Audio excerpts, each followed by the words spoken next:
America's Second Harvest is on track to help so many more families in the coastal Georgia area, but they urgently need your help to do it. The nonprofit has entered its final phase of fundraising for an incredible opportunity to double the amount of money they raise. So Mary Jane Krause, the Executive Director of America's Second Harvest of Coastal Georgia, is here to give us the details on that. All right, so I teased it a little bit. You all are looking to raise $2 million, but how do you swing doubling that? We have an organization out of Atlanta that has agreed if we can raise $2 million, they'll give us $2 million.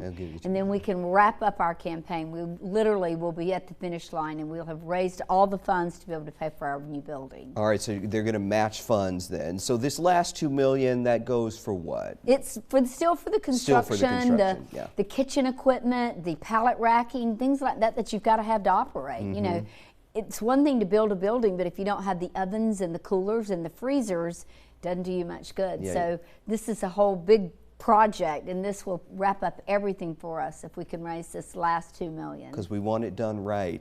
Yes. All right, so tell us about the new building, where it's going to go, and it'll be double the size of where you are right now, right off President Street, right? It is double the size. It's 150,000 square feet. It's on Chatham Parkway. It's unbelievable where we are right now. The kitchen that we have is about 5,000 square feet, and we can do around 4,000 meals a day. The new kitchen's around 13,000 square feet. So that can tell you how many more meals we'll be able to provide to children. Our volunteer center is also going to be almost doubled. And right now we have 2 docks at our warehouse. And so you can imagine when you have truckers coming in wanting to unload, and then you've got your trucks you need to get out, it can sometimes just be a really chaotic mess.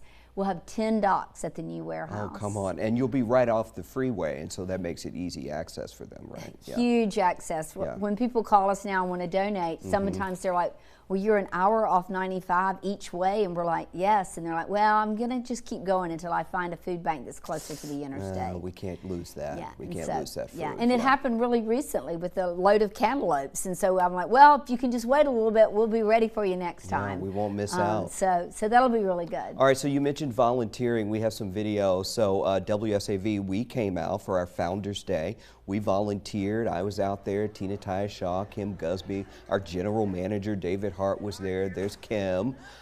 So what were we doing? We were doing for the Kids Cafe, your summer program, right? Correct. How many kids did you all help? We packed a lot of meals that day. Yeah, you did do a lot of meals that day. We did around 6,000 meals out of that kitchen every day this summer. Nice. And then we did another about 3,000 meals that were breakfasts that were pre-packed with breakfast bars and cereals and things like that.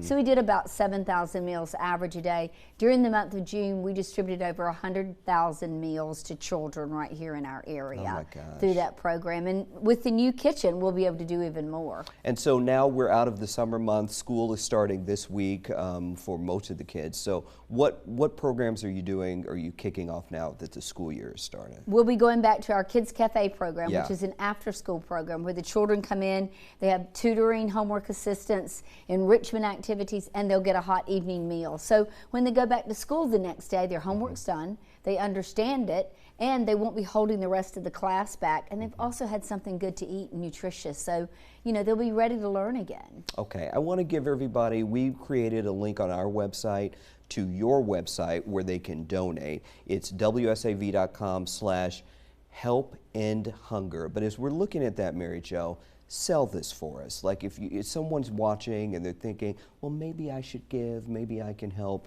because they're helping who? They're helping everyone in our community that is at risk for hunger. They're helping senior citizens. They're helping families. They're helping individuals. They're helping that person that, you know, tonight they don't know what they're going to put on the table for their children to eat. You know, I always tell my aha moment where a mother came in the food bank and was asking for food, and as we were getting the food, we were talking, and she said, I don't need food for myself, but I just can't put my children to bed without food because their stomachs keep them awake. Wow.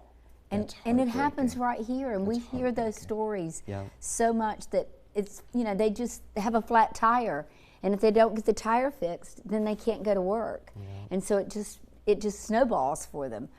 So we really and truly, that's who we help. You know, we see a lot of families, and that we primarily help a lot of families and children and seniors. Every dollar counts. All right, WSAV.com/help-end-hunger. Mary Jane Crouch, thank you so much Thank you for coming in to be with us today.